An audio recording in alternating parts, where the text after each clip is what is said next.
here we are in the dungeon, Cooper's dungeon. We have got some ghosts in here. I bet there's some stories in here. It's hot down here too. Yes, it is hot down here. It's hot in Phoenix, period. Yeah. But I mean, especially down here because, you know, like you said, it's paranormal down here. You look exactly the same, Alice. Well, I'm telling you. We got that down, me and you. Yeah. Well, you more than me, I think, because it's like when I was in Montrose at the very beginning, and Shep, your manager, the Supermensch, we interviewed him to manage us, and I was a big fan. We chose him to say, hey, we think he'd manage us because of you.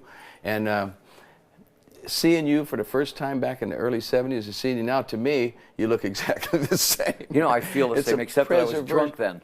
Well, I don't think you were quite that drunk. Yeah, were you? In the very beginning? You know, it was funny. I was the most functional alcoholic on the planet. You never knew I was drunk. No, not in the beginning. I was Dean Martin. Yeah, I mean, I was that golden buzz that kind of went on. I came up with the Jimi Hendrixes and the Jim Morrisons. They were our big brothers. Yeah. And you had to drink with them. You couldn't just sit there and, you know, have a Coke. You had to drink with these guys. Yeah. And they all died at 27 years old. I mean, you know. So crazy. You've been sober for how long? 32 years. I'm only 33 years old. That's amazing. You got sober a year I got after sober right when you were born. Yeah, that's amazing. It was an honor of you. Yeah. You were born and I said, I'm stopping drinking right now because... Okay, your whole career has been this Alice Cooper character, you know. Yeah. And do you ever feel like where you would just be yourself and just go out there and do that? Have you ever thought about making that change? Was there ever a point? In the last 5, maybe 6, 7 years, I've actually gone up and started jamming with bands. Whereas I never did that before. Never went out without my makeup on, never went out, you know, on stage. There's 2 different people there. There's the character I developed, who is Alice, you know, and he's got his own personality, he's got his own sense of humor, he's got his own persona, and I become him up there. But let's say me and you go up and play rock and roll with a band. No, I'm Levi's and this. I come from a bar. I played in bars much longer than anybody thinks. I was for 6, 7 years. All good bands started in little dumpy bars, playing 4 sets a night, and that's how you get good. But in your career, it's like, you know, the thought of, you know, got people like Kiss. They've tried to scrap it. How many times did they try to say we're going out without our makeup, and they play for 400 people? They put it back on. They play for 40,000. You know. No, I respect Alice, the character. I really respect, and I refer to him in the third person all the time. You know, when Shep and you are right now. Yeah, right, we talk folks, about, Shep and I talk about Alice. They said, well, would Alice wear that? I go, I don't think so.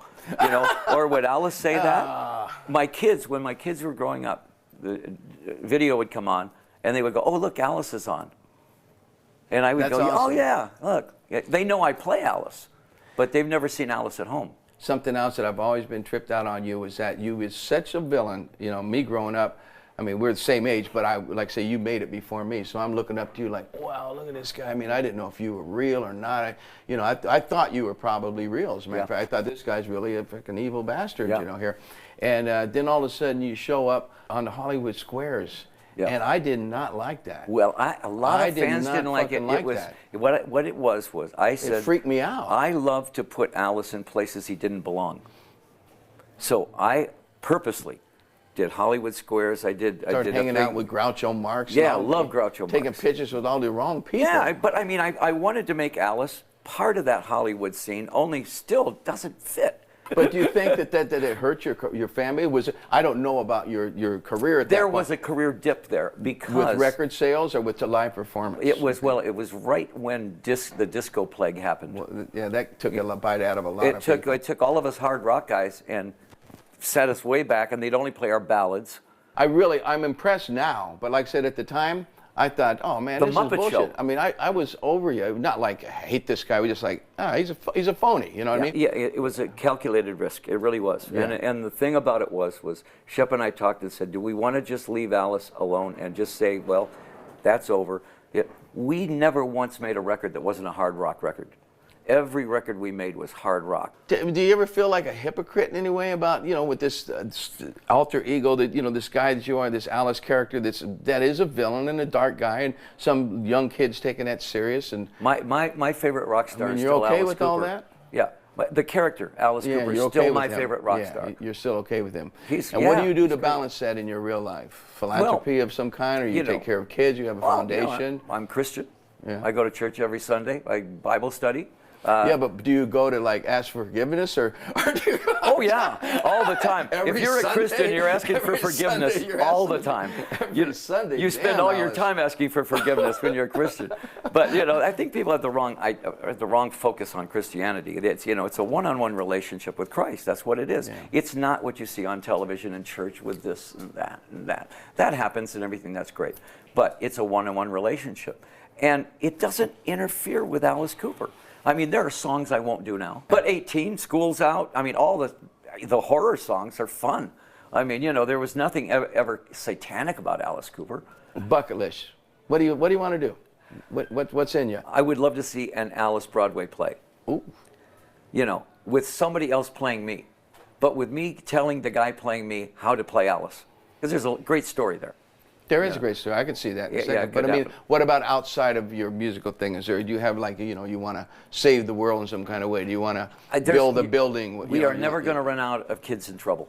Yeah. We are never going to run out of teenagers in trouble. And the Solid Rock Foundation, the thing that we started 14 years ago, I said, what is the one thing, if you take a kid from the worst ghetto and a kid from the greatest house in Beverly Hills and put them in a room, what are they going to talk about? Who are you listening to? What's music? What's your music? So if that's the common denominator, take that 15-year-old kid that's already born into the gangs, mom and dad are both in gangs, and they're arguing about which gang he's going to be in, not if he's going to be in a gang. And that kid goes, I want to play guitar though. Well, we opened that place for him to play that guitar. And you have musical instruments and things? They learn guitar, bass, drums, everything free. And so we get 25, 30 kids a day in there. 100 kids, 150 kids a week that are religious about showing up. And it's a Christian nonprofit, but we're not beating them over the head with the Bible. We're not doing anything. We're just saying, play rock and roll. Yeah.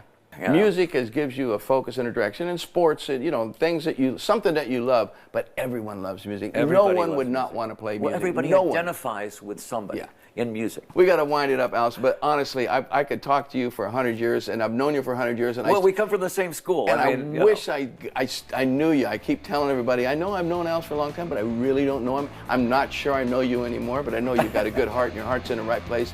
And you're a talented son of a gun. You've been around a long time, and there's a reason for that. Well, thank you, man. Thank you.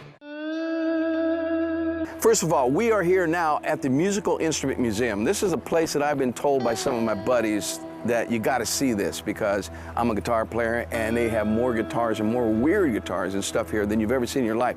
So we're going to meet one of the curators, and he's going to show me around, make sure I see all the good stuff. Come on, I want to show you too.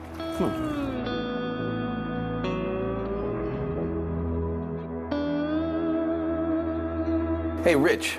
Sammy Hagar. Good to meet you, Sammy. Welcome, ma'am. Thank you. Thank you. Rich is going to show me around. He's a curator here, and he knows all about this place. So how many guitars you got here? We have actually several hundred things that are categorized as guitars, and we've got an entire gallery devoted to guitars right at our entrance, part of what we call our orientation galleries. And so guitars are familiar to a lot of our guests. So you're mainly stringed instruments, you would say. Yeah, lutes and everything goes, lutes right? And all kinds of plucked lutes, but we have... a plucked lute, do you hear that? A plucked lute. That's what we call a lot of guitars here at the museum. I got a Cockney rhyme for that, but we won't do that right now. That's what every musician wants. We want to pick up an instrument and have it force us to play something we've never played. I mean, that's what you beg. That's just, please, God, give me that instrument or give me, that inspiration. And I think one of the thrills here at MIM is that you hear things you've never heard before, but you also see things that you may have never imagined, but realize that does sound familiar, and maybe there's a point of commonality between myself here and that person across the world who plays something that looks totally different, but makes similar sounds and is played with a certain technique.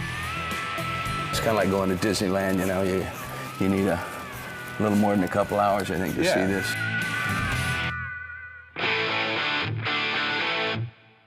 Fender. What would rock and roll be without Fender guitars? All these instruments that are so iconic. Wow.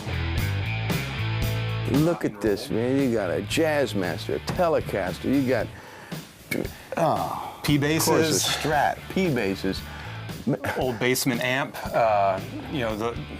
everything you'd need for a full band. The first amp I ever played through, lead guitar, was through a Fender Bassman with two 12s. And the reason I used it is because when you cranked it all up, it got real fat. And back then, everyone was trying to get distortion out of amps, Right. and they didn't have all these overdrive units at the time. It was even before Fuzztone when I had that.